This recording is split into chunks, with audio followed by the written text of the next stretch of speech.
के आतंक के कारण बर्बाद किया गया। आज वो रेड कॉरिडोर, आतंक के वो दिन इतिहास बन गए हैं। बिहार विकास के रास्ते पर आगे बढ़ रहा है और अब ये यात्रा रुकने वाली नहीं है। साथियों, आज के ये परिणाम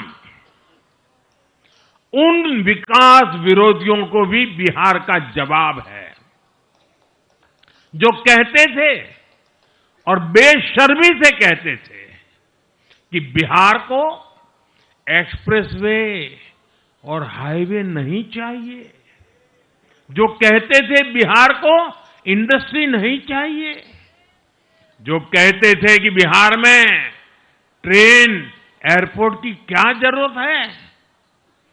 आज के ये परिणाम वंशवाद की राजनीति के खिलाफ विकासवाद की राजनीति को दिया जनादेश है।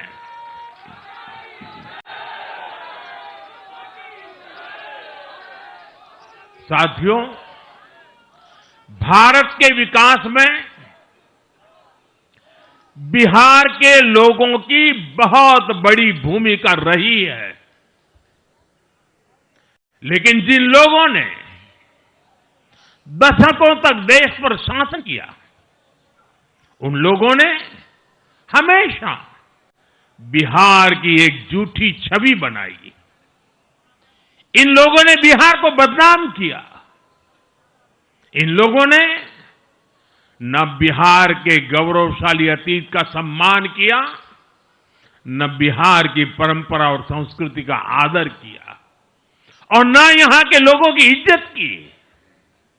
आप खुद सोचिए, जो लोग छठ पूजा को ड्रामा कह सकते हैं, वो बिहार की परंपरा का कितना सम्मान करते होंगे।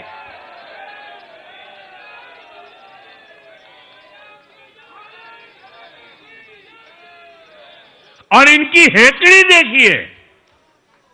साथियों, छठी मैया से कांग्रेस आरजेडी ने आज तक माफी नहीं मांगी और बिहार के लोग ये कभी नहीं भूलेंगे। साथियों, बिहार की आन बान शान, ये हमारी प्राथमिकता है।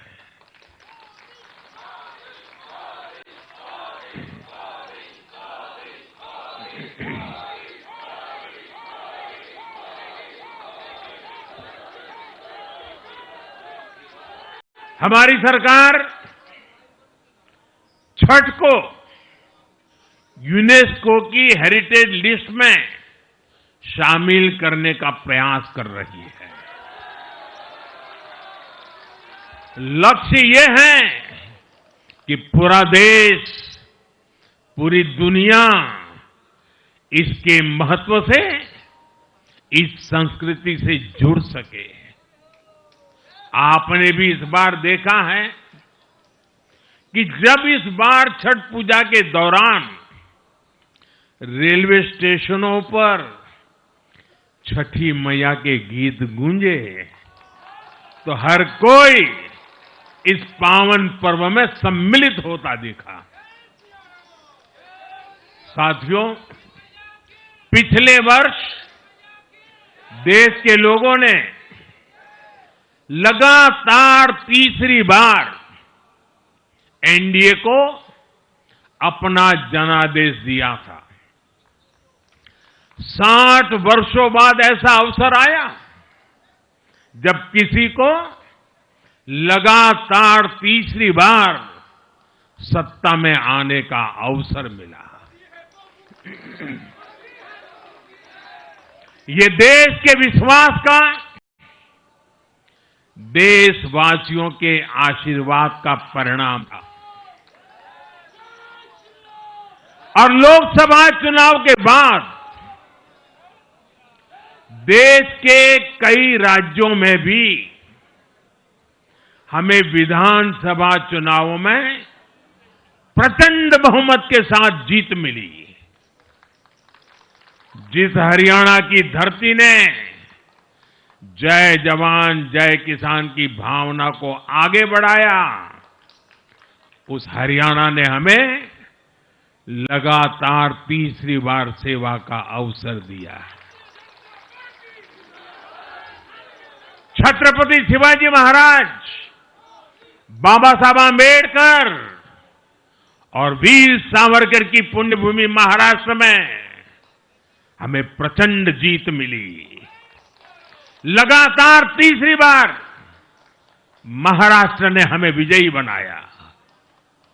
हम 25 वर्षों के बाद देश की राजधानी में बहुमत